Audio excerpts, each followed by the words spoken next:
గాక. మరొకసారి రాత్రికాల సమయంలో మనము దేవుని స్తుతించడానికి చేరి ఉన్నాం. చిన్న ప్రార్థన చేసుకొని మనం ప్రభునామాన్ని గొప్ప చేద్దాం. స్తోత్రములు తండ్రి, పరిశుద్ధుడా, అతి మనోహరుడా, అత్యున్నతుడా, 10,000 మందిలో కోరదగిన వాడా, నీకు స్తోత్రములు. కృపగల దేవా, మరొకసారి రాత్రికాల సమయంలో మీరు దిగిరండి. ఇజ్రాయేలు చేయి స్తోత్రముల మీద ఆశీనుడమైన దేవా, అయా నేటి భౌతిక ఇజ్రాయేలు నీకు స్తోత్రం చేసే స్థితిలో లేదని మేము నమ్ముతున్నాం. కానీ ఆత్మీయ ఇజ్రాయేల్ అయిన మేము నిన్ను స్తుతిస్తున్నాం. దయగల తండ్రి, కృప చూపించండి, మా స్తుతులు మీరు అంగీకరించండి. మీ వాక్యము చేత నాతో మాతో మీరే మాట్లాడి మహిమగణత ప్రభావం మీరే పొందమని, సకల చీకటి దురాత్మ అంధకార దయ్యపు ప్రేతాత్మ శక్తులను మీరు మాకు ఇచ్చిన అధికారం బట్టి గద్దిస్తూ బంధిస్తున్నాం. మీ ప్రసన్నతను మా మీద కుమ్మరించి మహిమగణత ప్రభావాలు మీరే పొందమని యేసు నామమున ప్రార్థన చేస్తుంటున్నాం తండ్రి.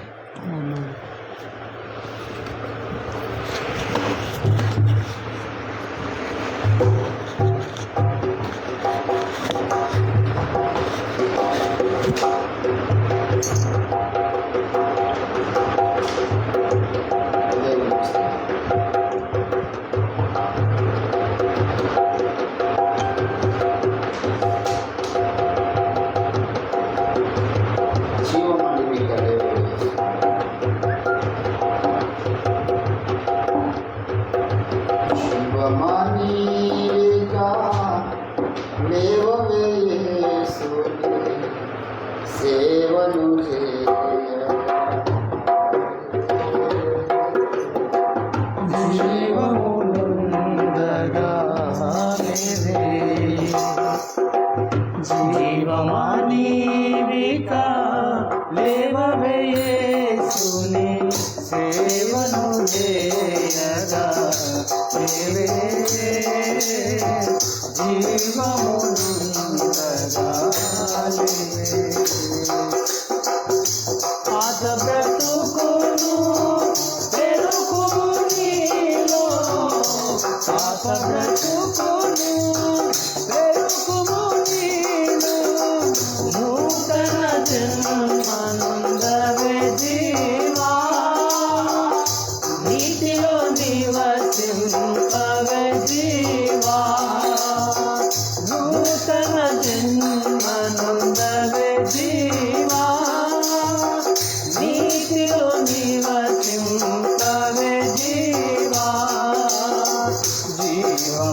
సత్యవేదపు సారమునెల్లను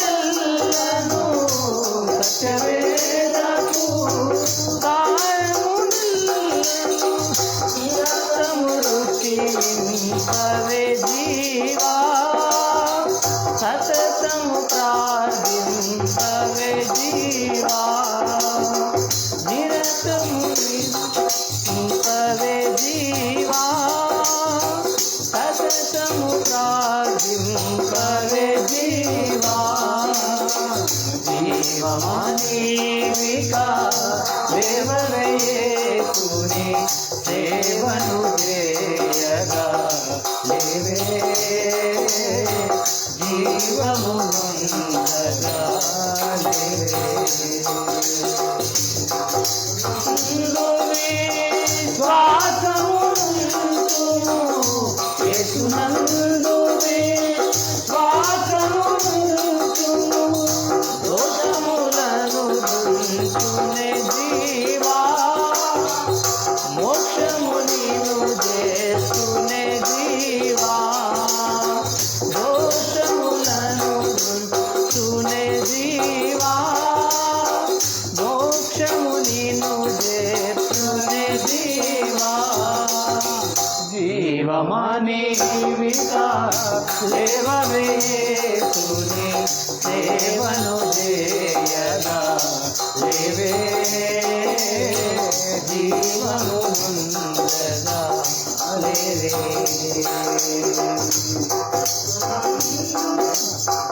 ఏసే సత్యము ఏసే మార్గము ఏసే సత్యము ఏసే జీవము గదే జీవా వేరెవరు లేరిల జీవా ఏసే జీవము గదే జీవా వేరెవరు లేరిల జీవా జీవమానీవికా సేవవేసుని సేవను చేయగా లేవే జీవమునుందగా లేవే జీవమానీవికా సేవవేసుని సేవను చేయగా లేవే జీవమునుందగా లేవే హల్లెలూయా.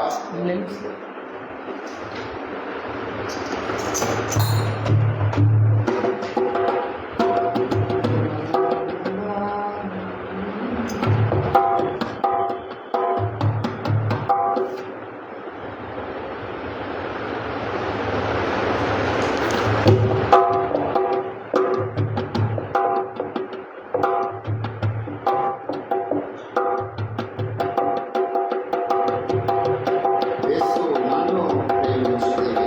చక్కని బాధపడి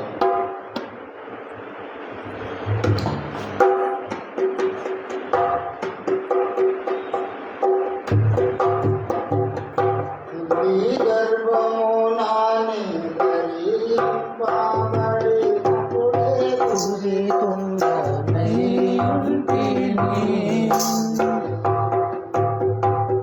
తల్లి గర్భము నానే ధరింపబడినప్పుడే దురితుండనై ఉంటిని. నా వల్ల చేయబడెడు ఎల్లా కార్యములే అంగులై ఉండగా నా వల్ల చేయబడెడు ఎల్లా కార్యములే దేహంబులై ఉండగా యేసు నన్ను ప్రేమించినావు పాపినైనా నన్ను ప్రేమించినావు పాపినైనా నన్ను ప్రేమించినావు నరుడొకడు నన్ను ప్రేమించి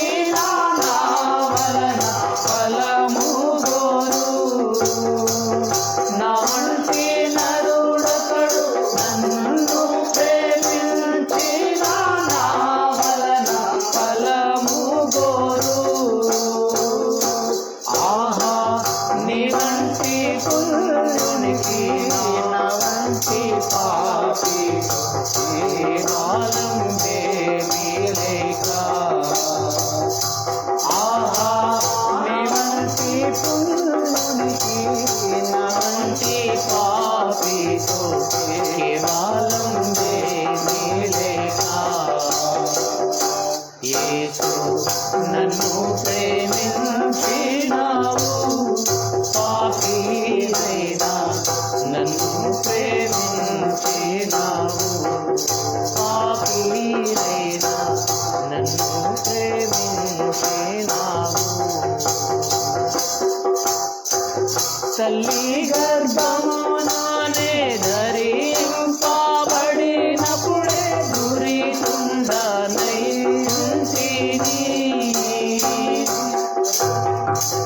తల్లి గర్భమునానే ధరింపబడినప్పుడు దురితుండనైంటిని నా వల్ల చేయబడెడు எல்லா కార్యములే ధ్యేయంబులై ఉండగా నా వల్ల చేయబడెడు எல்லா కార్యములే ధ్యేయంబులై ఉండగా యేసు నన్ను ప్రేమించినావు పాపినైనా నన్ను ప్రేమించినావు పాపినైనా నన్ను ప్రేమించినావు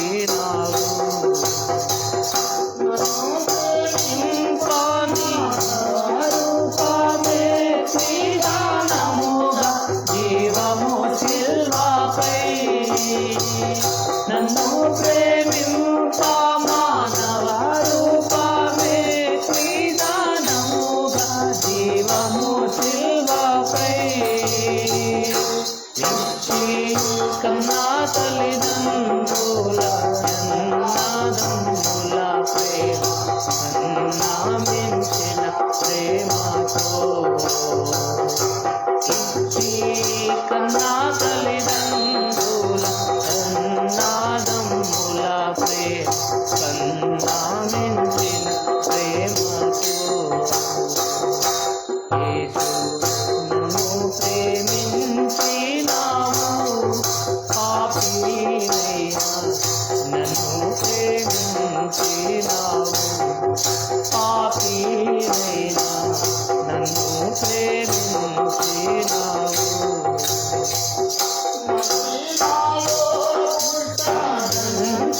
నీవెరిగి నన్నంత ప్రేమించినావు మదీనాలో పుట్టదంతు నీవెరిగి నన్నింత ప్రేమించినావు ఆహా ఎంత సత్యముగాని మంచి నాలో ఎంత మించి ప్రేమించినావు ఆహా ఎంత శక్యముగాని మంచి నాలో ఎంత మించి ప్రేమించినావు యేసు నన్ను ప్రేమించినావు పాపినైనా నన్ను ప్రేమించినావు పాపినైనా నన్ను ప్రేమించినావు నన్ను ప్రేమింపనీకున్న కష్టములన్నీ ఉన్నే తెలిసి ఉంటివి నన్ను ప్రేమింపనీకున్న కష్టములన్నీ ఉన్నే తెలిసి ఉంటివి తెలిసి నన్ను ప్రేమింపనీకున్న కారణమే ఎన్నా తెలియదు చిత్రము తెలిసి నన్ను ప్రేమింపనీకున్న కారణమే ఎన్నా తెలియదు చిత్రము యేసు నన్ను ప్రేమించినావు పాపినైనా నన్ను ప్రేమించినావు పాపినైనా నన్ను ప్రేమించినావు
ప్రేమించినావు పాపినైనా నన్ను ప్రేమించినావు.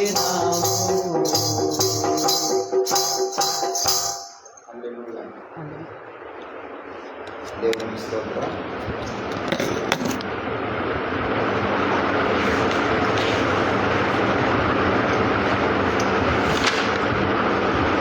ఇంకో పాట అయ్యా పాట చూడండి.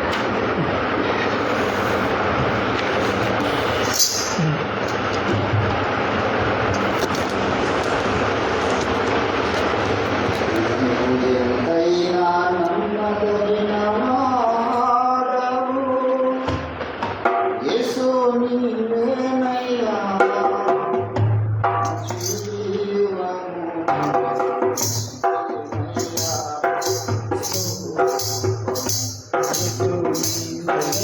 నమ్మదగిన వాడవు, యేసు నీవేనయ్యా నా జీవము, యేసు నీవేనయ్యా స్తుతి రూపము, యేసు నీకేనయ్యా దేవా నీకేనయ్యా ప్రభు నీకేనయ్యా స్తుతి రూపము. నీవు ఎంతైనా నమ్మదగిన ఎన్నో వాగ్దానములిచ్చినావు, నీ మాటలన్నీ మాలో నెరవేర్చినావు. ఎన్నో వాగ్దానములిచ్చినావు, నీ మాటలన్నీ మాలో నెరవేర్చినావు. ఇన్ని ఏళ్ళ జీవన పోరాటమందునా, ఇన్ని ఏళ్ళ జీవన పోరాటమందునా ప్రభు వింతగాను దేవునిచ్చినావు. నీవు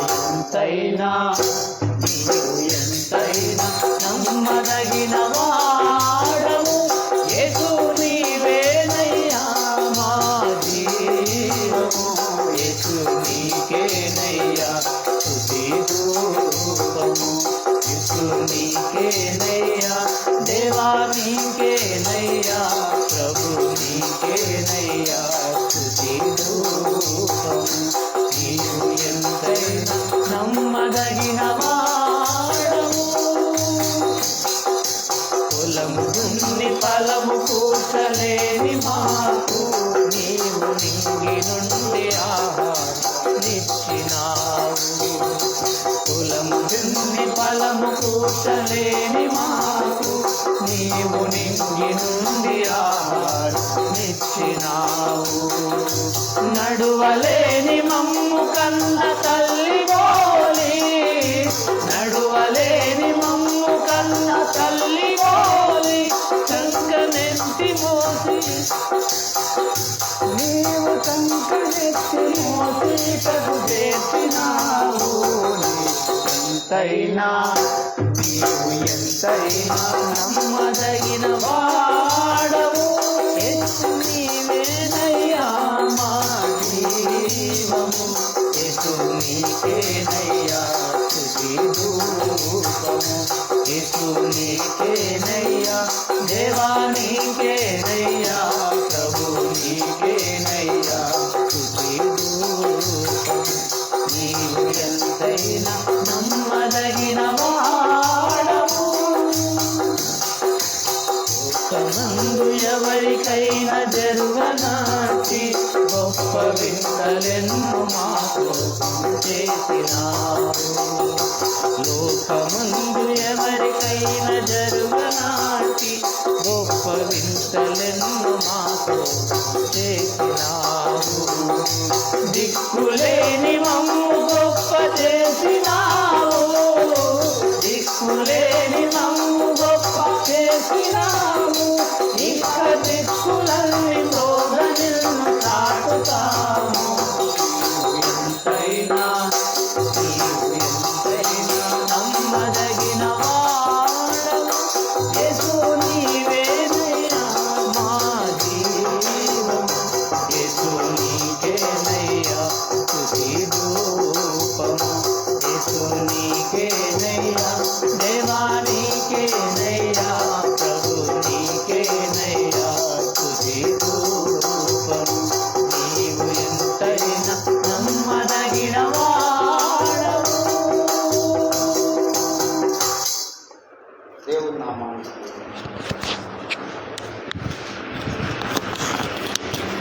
దేవుని వాక్యంలోకి వెళ్దాం.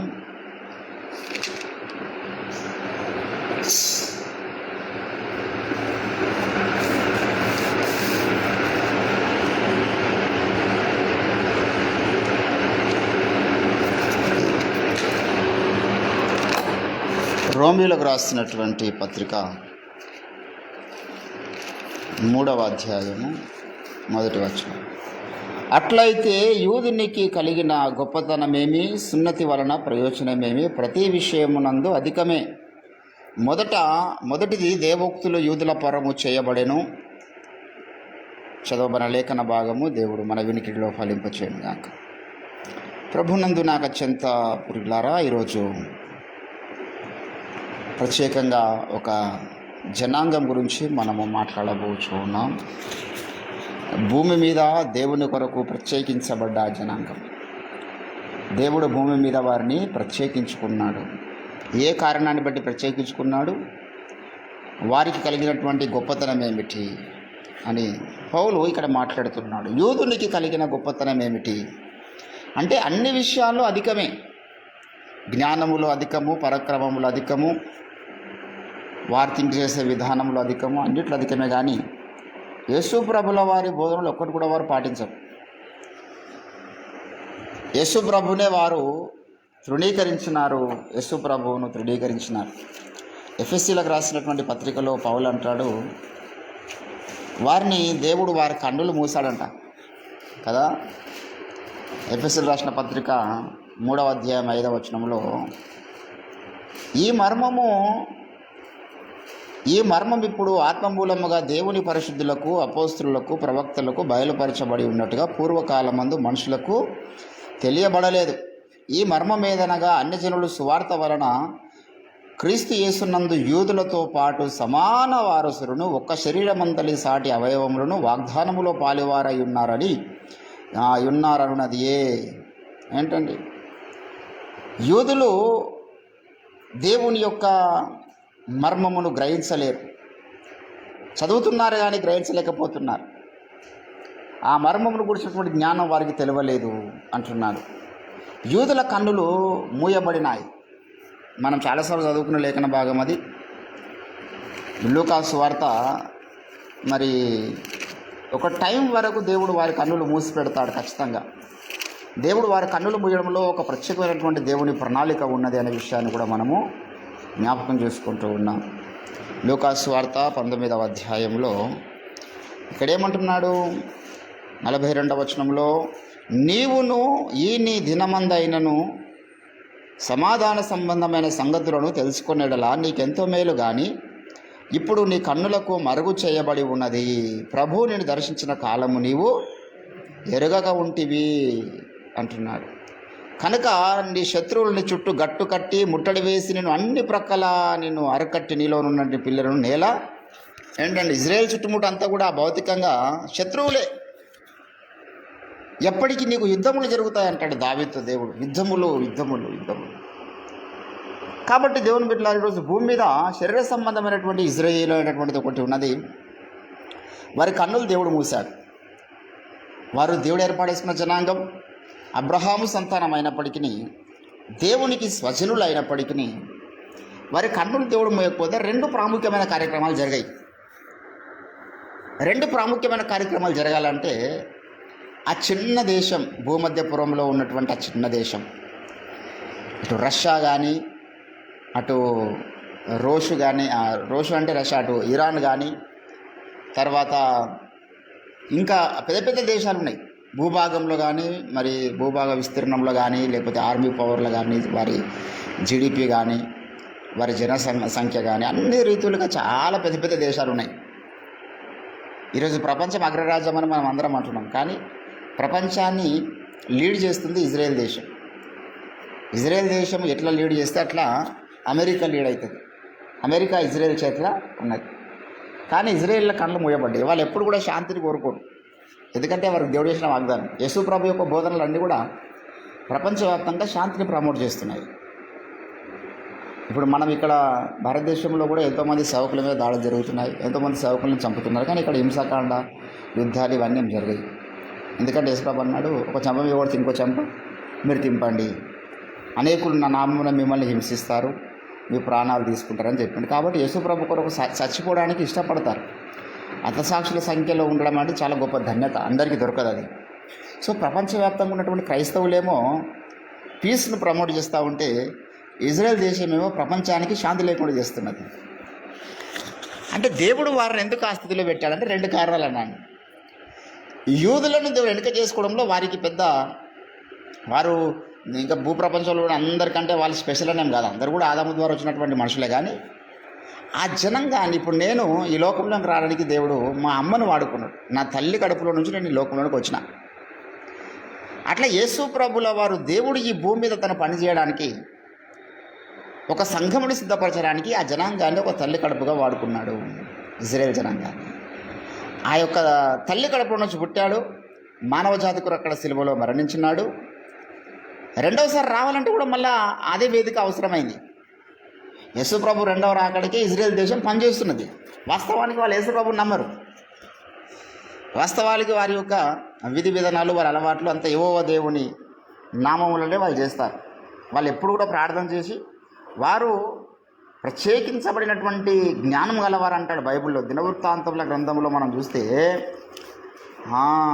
12వ అధ్యాయము, మొదటి దినవృత్తాంతములు 12వ అధ్యాయము మరి 32వ వచనంలో, ఇష్మాకారీయులలో సమయోచిత జ్ఞానము కలిగి ఇజ్రాయేలు చేయదగినదేదో దానిని ఎరిగి ఉన్న అధిపతులు 200. అప్పుడే వారికి సమయోచితమైన జ్ఞానం ఉంది. ప్రపంచంలో ఎవరికి లేనటువంటి మేధాశక్తి వారికి ఉంది.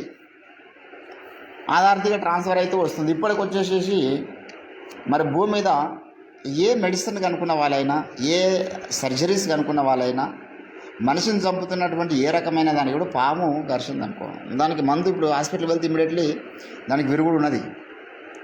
అది ఎవరు కనుక్కున్నారు అంటే ఇజ్రాయెల్ దేశం వాళ్ళు కనుక్కున్నారు. ఏ రకమైన హాస్పిటల్లో మెడిసిన్స్ కానీ, మందులు కానీ, ఏ రకమైన ఇంజన్స్ కానీ, సెల్ ఫోన్ టెక్నాలజీ, న్యూక్లియర్స్ వెపన్స్ కానీ, ఎలక్ట్రానిక్స్ వెపన్స్ కానీ, ప్రతిదీ కూడా అరే వాని మైండ్కి ఎట్లా వస్తాయి తలాంతులు. వాడు కనిపెట్టిన దాన్ని ప్రపంచం చూసి అసలు బిద్దరపోతుంది. అసలు ఎట్లా ఇంత జ్ఞానం ఎట్లా వణుకుతుంది, ఇంత టెక్నాలజీ రేడియేషన్ ద్వారా. ప్రపంచంలో ఎవడోడు ఎక్కడెక్కడ మాట్లాడుతున్నాడో మరి వాడు వినగలుగుతాడు. ఫోన్లో మాట్లాడినే కాదు, మనం ఒట్టిగా మాట్లాడినా కూడా వినగలుగుతాడు. ప్రపంచంలో ఏ క్యాండిడేట్ ఎక్కడ ఉన్నాడు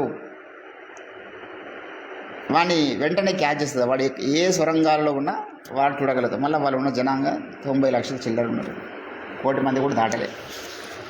కానీ ప్రతి ఒక్కడు మేధావి. ఇజ్రాయెల్లో పనికి రాని వాడు ఎవడు ఉండడు. ఎందుకంటే దేవుడు మరలా భూమి మీదకి రావడానికి వారు చాలా రీతిలకు ఉపయోగపడాలి.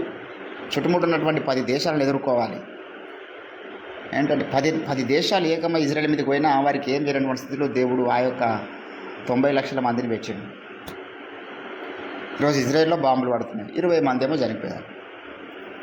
కానీ ఇరాన్లో ఎంతమంది చచ్చిపోతున్నారు? గాజాతో యుద్ధం చేసినప్పుడు ఇజ్రాయెల్ పౌరులు 150 మందిని ఏమో చంపేశారు. ఆ టైంలో నోవా ఫెస్టివల్ దగ్గర నుంచి కిడ్నాప్ చేసుకుంటున్నాం. కానీ గాజా భూభాగంలో గూగుల్లో మనం కొట్టి చూస్తే 70,000 మంది ఉన్నారు అక్కడ చనిపోయిన వాళ్ళు. ఇంకా బయటికి రాకుండా 8 లక్షల మంది ఆ యొక్క ఇండ్ల కింద బంకర్లలో కొన్ని శవాలు బయటికి రాదు. అంటే కావాల్సుకొని చంపలే వాళ్ళు. ఇజ్రాయెల్ వాళ్ళు యుద్ధ నీతిని పాటిస్తారు. వాళ్ళ యొక్క యుద్ధ నీతి ఏంటంటే స్త్రీలను, చిన్నపిల్లల్ని చంపొద్దు, కేవలం సైనికులను మాత్రమే చంపాలి. అది బైబిల్లో దేవుడి వారు చెప్పినటువంటి యుద్ధ నీతి. కాబట్టి ఆడవాళ్ళని చంపరు. ఆ కారణాన్ని బట్టే ఆడెవడు బాలకరాజు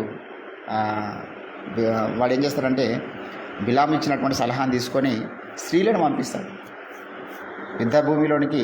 పురుషులు వెళ్తే వాళ్ళు మిమ్మల్ని చిత్త నరికి పడేస్తారా బాబు, వారి దగ్గర ఉన్న వెపన్స్ వేరు, వారు యుద్ధ నేర్పరులు, కనుక మీరు స్త్రీలను పంపించండి. స్త్రీలను అయితే చంపరు, కత్తి వాడరు, బాంబులు వాడరు, చంపరు. కాబట్టి వాళ్ళు వ్యభిచారంలో పడిపోతారు. అప్పుడు దేవుడే వారిని శిక్షిస్తాడు అని చెప్పేసి బిలాం ఇచ్చినటువంటి సలహాన్ని బట్టి ఆనాటి ఆ యొక్క కుయుక్తిపరుడైనటువంటి రాజు అలాగే చేశాడు. కాబట్టి ఇది ఇజ్రాయేల్ యొక్క నీతి. ఇజ్రాయేల్ ఇప్పటిదాకా ఎప్పుడు కూడా వాళ్ళు చనిపోయారు జనాంగం అంటే వీళ్ళు ముందే నోటీస్ పంపిస్తూ ఉంటారు, పలానా ప్రాంతంలో మేము ఈరోజు బాంబులు వేస్తున్నాం. నాకు నిజంగా ఈ గాజా స్ట్రిప్స్ కానీ లేకపోతే అంత అసలు యుద్ధ వాతావరణం ఏం లేనప్పుడు దేవుడు నాకు రోజు నాకు సాధారణంగా ఎప్పుడు కలవడే ఆ రోజు నాకు కలవడ్డది. వెనకాల ఫైటర్ జెట్లు ఫ్లైట్లల్లో వస్తూ బాంబులు వేస్తూ ఉన్నారు, పెద్ద పెద్ద బిల్డింగులు కుప్పకూలిపోతున్నాయి, మేము అటు ఇటు వెళ్ళాడుతున్నాం, నేను కూడా అక్కడ ఉన్నా అన్నట్టుగా నాకు కలవడ్డది. మనం కళలు ఎక్కువ నమ్మం. సో అది కన్ఫర్మ్ చేసుకోనికే చాలా టైం పడుతుంది. కాబట్టి ఈ ఆ కళ వచ్చినప్పుడు నాకు ఇంత యుద్ధ వాతావరణం రాబోతున్నది భూమికి అనే సంగతి, అంటే భక్తులు చాలామంది రాశారు, బైబిల్లో దేవుడు కూడా రాసిండు. ఇజ్రాయెల్ భూభాగంలో యేసుప్రభు రెండో రాకడకు ఏమేమి జరుగుతాయో రాశాడు. మొదటి రాకడలో ఏం జరుగుతుందో రాశాడు. ప్రపంచ రాజ్యాల్లో రోమా చక్రవర్తి పరిపాలిస్తున్న సమయంలో మెస్సాయ పుడతాడని దేవుడు రాసిండు. మెస్సాయ పుట్టిండు. రోమా సైనికులు యేసుప్రభుని సిలువేశారని బైబిల్ స్పష్టంగా చెప్తుంది. రెండవసారి యేసుప్రభు భూమి మీదకి రావడానికి కూడా ఇజ్రాయెల్ దేశంలో కీలకమైన ఘట్టాలు ఉన్నాయి. మళ్ళీ వాళ్ళు యేసుప్రభు నమ్మరు, కానీ యేసుప్రభు రావడానికే మార్గం సరళం చేస్తున్నారు. ఆ మార్గం సరళం చేసేటువంటి ప్రక్రియలో ఒకటి యుద్ధాలు. ఆ మార్గం సరళం చేసే ప్రక్రియలో చుట్టుముట్టు దేశాలన్నిటితో వాడు శత్రుత్వం పెంచుకోవడం. చుట్టుముట్టినటువంటి దేశాలన్నీ కూడా కలిసి, రష్యా మేము తుడుముగానని మాట్లాడుతూ ఉంది, మేము ఎంటర్ అయితే ఇజ్రాయెల్లో ఒక వెంట్రుకలు కూడా మిగిలినయమని చెప్తా ఉన్నాడు. మరి ఎవ్వని వల్ల కాదు. సద్దాం హుసేన్ లాంటి పెద్ద పెద్ద మరి అధికార ప్రతినిధులు, అధినేతలే ఇజ్రాయెల్ లేకుండా చేస్తామన్నారు. హిట్లర్ లాంటి ఎంతోమంది అన్నారు. ఎవరి వల్ల గాలే ఇజ్రాయెల్ దేశం. ఎందుకంటే ఓ ఇజ్రాయేలు నీ భాగ్యము ఎంత గొప్పది. వారికి ప్రత్యేకంగా దేవుడు ప్రొటెక్షన్ చేస్తూ ఉంటాడు. దేవుని బిడ్డలారా, ఈరోజు వారి దగ్గర ప్రపంచ దేశాల్లో ఏ దేశం దగ్గర ఎటువంటి వెపన్స్ ఉన్నాయో వానికి తెలుసు. ఎవరి దగ్గర అణుశక్తి బాంబు ఉంది, ఎవరి దగ్గర న్యూక్లియర్స్ వెపన్స్ ఉన్నాయి, ఎంత కెపాసిటీ గల వెపన్స్ ఉన్నాయి, ఎట్లా తయారు చేస్తున్నారు, ఎక్కడ తయారు చేస్తున్నారు, ప్రతి దేశంలో ఎక్కడెక్కడ ఏ రకమైనటువంటి యుద్ధంలో ఉపయోగించినటువంటి వెపన్స్ ఉన్నాయో మన దగ్గర డేటా ఉంది, లిస్ట్ ఉంది, అడ్రస్లు ఉన్నాయి. కరెక్ట్గా స్పాట్లో వాడు బాంబు వేయగలుగుతాడు. నిన్న పెద్ద బాంబు కంపెనీ ఇరాన్లో, అది అతిపెద్ద బాంబు కంపెనీ, బాంబులను న్యూక్లియర్స్ వెపన్స్ తయారు చేస్తున్నటువంటి ఒక అద్భుతమైన వేదిక వారికి ఇరాన్ దేశానికి. ఆ స్పాట్లో వెళ్ళి వీళ్ళు 20 ర్యాకెట్లతోనే అక్కడ దాడి చేసి మొత్తం భస్మం చేసి పడేసారు. ఇప్పుడు అక్కడ చాలామంది కమాండర్స్ చనిపోయారు. ఇప్పుడు వారికి ఆయుధాలు లేకుండా చేస్తున్నాడు. నిరాయుధుడిగా చేయమన్నాడు దేవుడు బైబిల్లో. వాడు నిరాయుధుడిగా చేసిన తర్వాత మాతో పోరాటం చేయమన్నాడు. కాబట్టి వీరికి ఆయుధాలు లేకుండా చేస్తాడు. సో ఇజ్రాయేల్ ఏ స్పాట్లో ఏంటండి ఆ మధ్య ఇప్పటికి వాళ్ళ దగ్గర ఉంటే ఎట్లా ఏంటంటే, వర్షాకాలంలో వారు మేఘాన్ని తీసుకెళ్ళి ఏ స్పాట్లో వర్షం పడిపించాలనుకుంటే ఆ స్పాట్లోనే వర్షం పడిపిస్తారు. అటువంటి టెక్నాలజీ ఇజ్రాయేల్లో ఉంది, ఏ దేశంలో లేదు. మధ్యలో అమెరికాకి ఇచ్చారు, అమెరికా కూడా దాని ప్రయత్నం చేసింది. అంటే ఏ ప్రాంతంలో వర్షం పడిపించాలనుకుంటే అదే ప్రాంతంలో వాళ్ళు వర్షం పడేటట్లు చేయగలుగుతారు ఇజ్రాయెల్ దేశం వాళ్ళు. ఏ స్పాట్లో ఇప్పుడు ఇరాన్ వాళ్ళు వేసిన బాంబులు ఏదో బై మిస్టేక్ పోయి కొన్ని ఇళ్ళ మీద పడుతున్నాయి, కొన్ని రేవు పక్కకు పడుతున్నాయి, కొన్ని సముద్రం పక్కకు పడుతున్నాయి.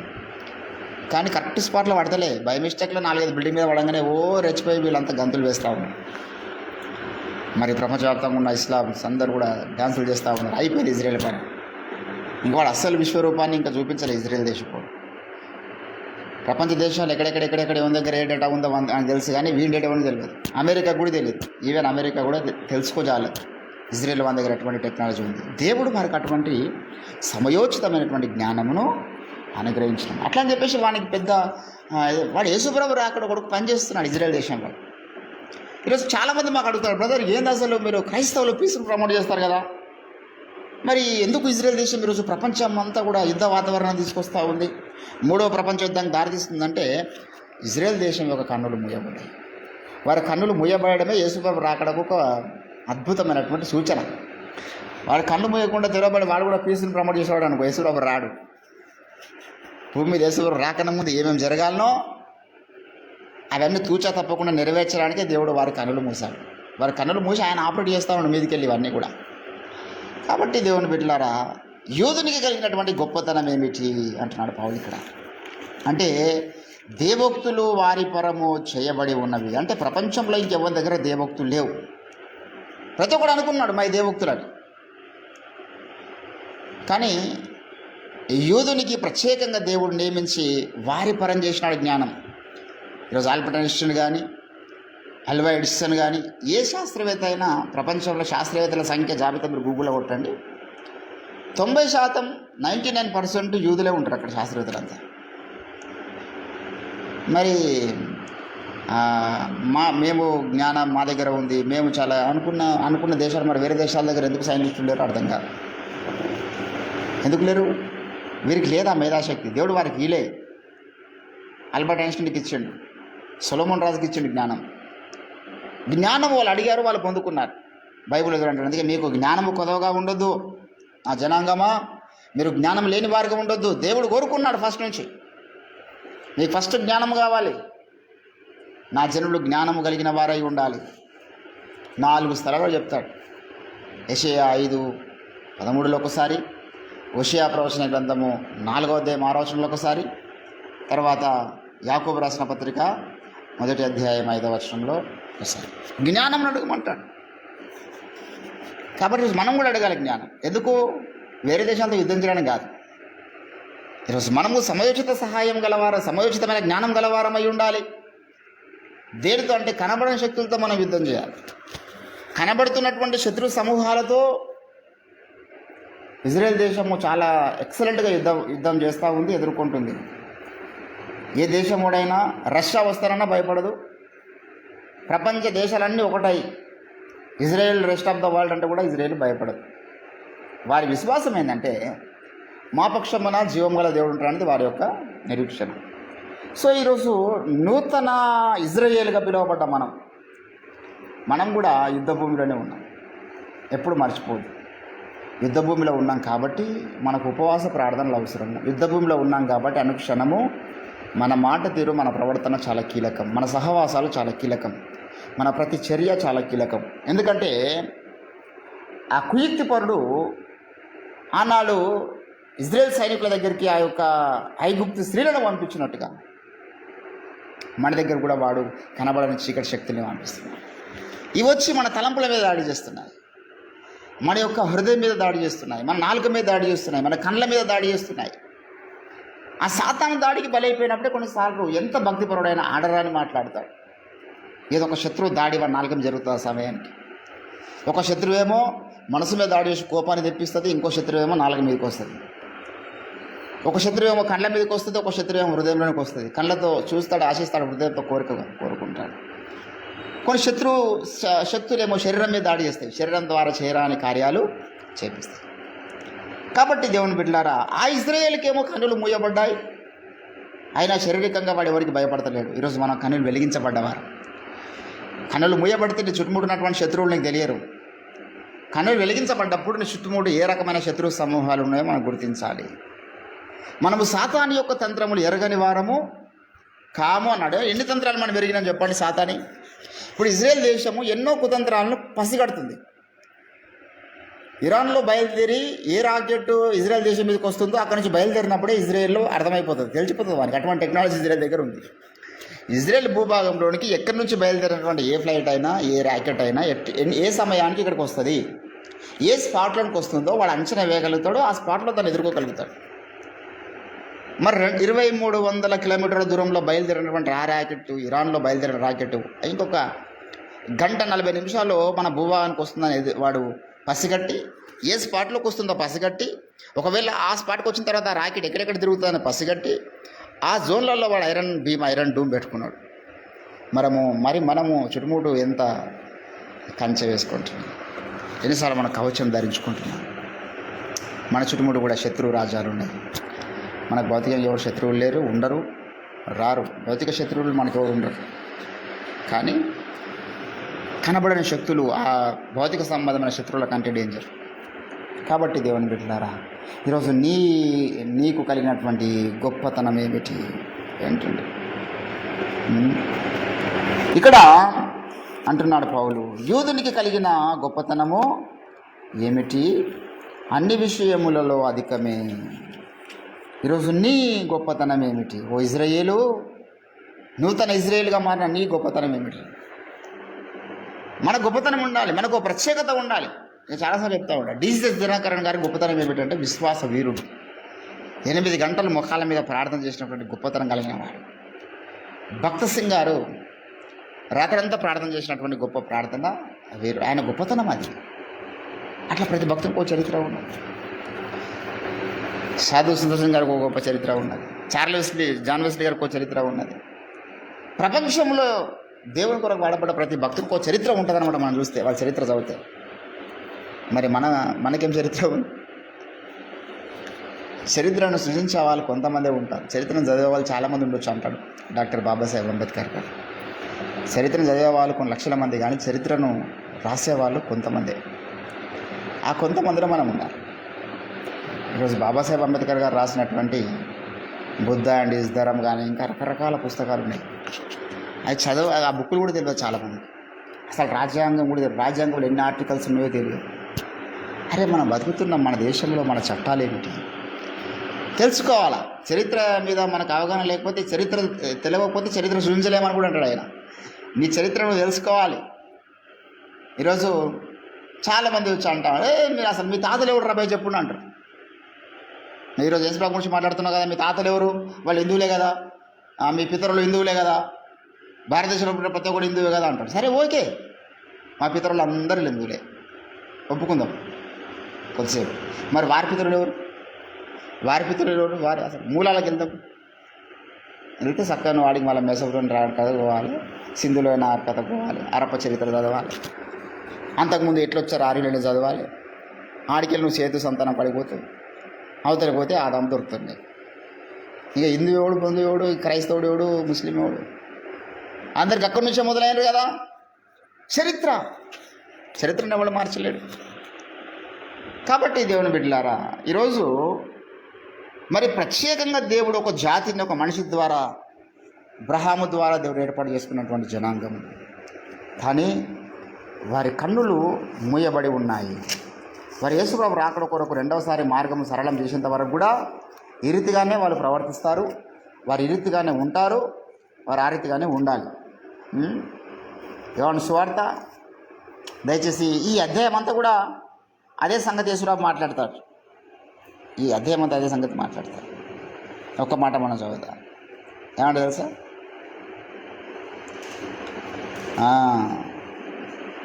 57వ వచనం. అందుకు యూదులు, నీకు ఇంకను 50 సంవత్సరములైనా లేవే, నీవు మా పితరుడైన అబ్రహామును చూచితివా అని ఆయన చెప్పగా, అబ్రహాము పుట్టక మునిపే నేను ఉన్నానని మీతో నిశ్చయముగా చెప్పుచున్నాను. కాబట్టి వారు ఆయన మీద రువ్వుటకు రాళ్ళు ఎత్తిరి. యేసు దాగి దేవాలయం నుండి బయటికి యూదులతో ఎంత తర్కించాడో ఈ అధ్యాయం అంతా కూడా. దేవుని బిడ్డలారా, వారు ఫస్ట్ నుంచి కూడా యేసు ప్రభుకు వ్యతిరేకులే. ఆయన జీవించిన టైంలో నుంచి కూడా అట్లా వ్యతిరేకులు ఉన్నారు కాబట్టి శిలువ యజ్ఞం జరిగింది. ఇప్పుడు కూడా వాళ్ళు చేస్తున్న చర్య అతి త్వరలో, ఇంకా నాకు తెలిసి ఒక 15 సంవత్సరాల కంటే ఎక్కువ లేదు, 10-15 అంత దూరం కూడా పోకపోవచ్చు మేబీ. ఇప్పుడు టెక్నాలజీని బట్టి దన్న అందరి దగ్గర వెపన్స్ అయిపోయినాయి అనుకో. అటు రష్యా దగ్గర అయిపోయినాయి, అటు యమన్ దగ్గర అయిపోయినాయి, ఇటు ఇరాన్ దగ్గర అయిపోయినాయి. మొత్తం వెపన్స్ అయిపోయిన తర్వాత అన్ని దేశాలు కలిసి మరి భౌతిక దాడికి దిగుతాయి. అది జరుగుతుంది. ఎందుకు? అందరి ఎజెండా ఏమిటి? ఇజ్రాయేల్ను లేకుండా చేయాలి. అందరూ భౌతిక దాడికి దిగుతారు. చుట్టుముట్టు దగ్గరనే కదా.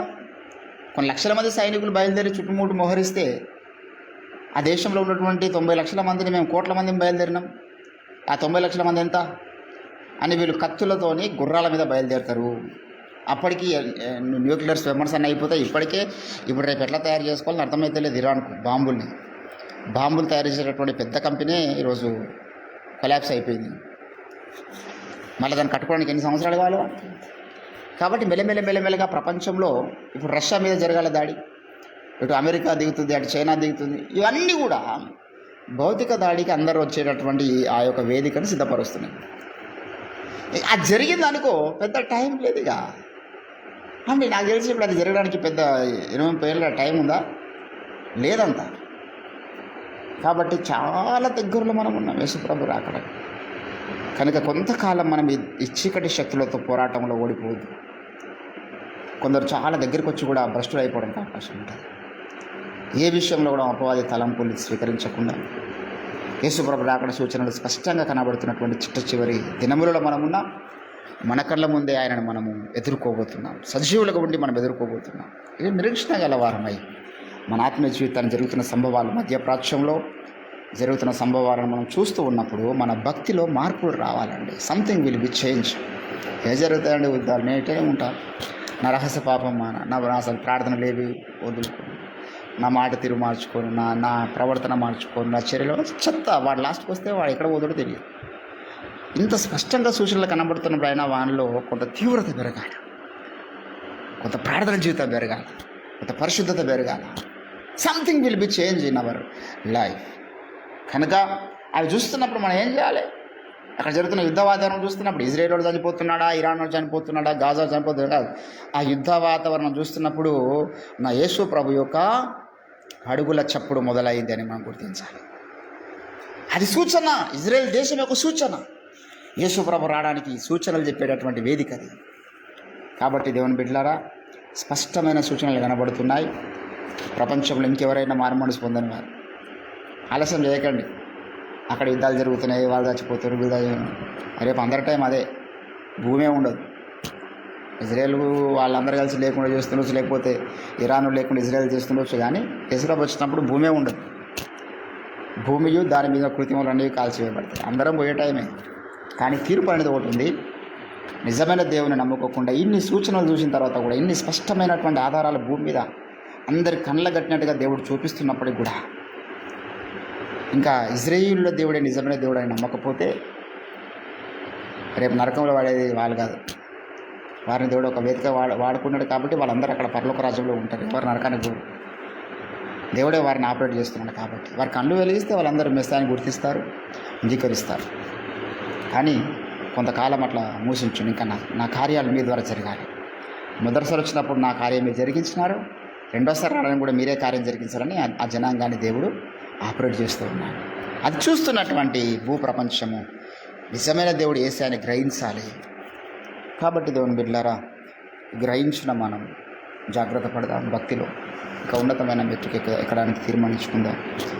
మన చుట్టుముట్టు కూడా కనబడని అపవాది చీకటి శక్తులు పనిచేస్తున్నాయనే విషయాన్ని గ్రహించగలిగినట్లయితే నువ్వు ఇంకా జాగ్రత్త పడతావు. అన్ని విషయాలు ఇంకా నీలో ఆత్మలో తీవ్రత పెరుగుతుంది, దేవునితో నడవడం పెరుగుతుంది. కనుక ఒక నూతన తీర్మానం తీసుకుందాం. దేవుడి కొద్ది మాటలు మన వేడికలో ఫలింపచేయను గాక. ఈరోజు ఒక దేవుని సన్నిధికి తీర్మానంతో మనం వెళ్దాం. జరుగుతున్న సంభవాలను చూసి మనలో మార్పు రాకపోతే యేసు ప్రభు కొరకు ఏ రీతిగా ఎదురు చూస్తున్నావు? ఇంకా రారాజుగా ఆయన రాబోతున్నాడు. ఆ శబ్దాలు వినబడుతున్నాయి, ఆ సంభవాలు తెలియజేస్తున్నాయి. ఇదిగో యేసు వస్తుచున్నాడు. నడుము బిగించుకొని తలలు పైకెత్తుకొని నమ్మకముగా సిగ్గుపడనక్కర్లేని తలదించుకునే పని చేయకుండా మనం బ్రతికేటటువంటి దినాలి. ప్రభువా నన్ను అభిషేకించండి, ఇంకా ఇంకా ఇంకా ఏడంతల తైలము చేతన నింపండి. నీ కొరకు సాక్షిగా భూప్రపంచంలో నేను జీవించాలి.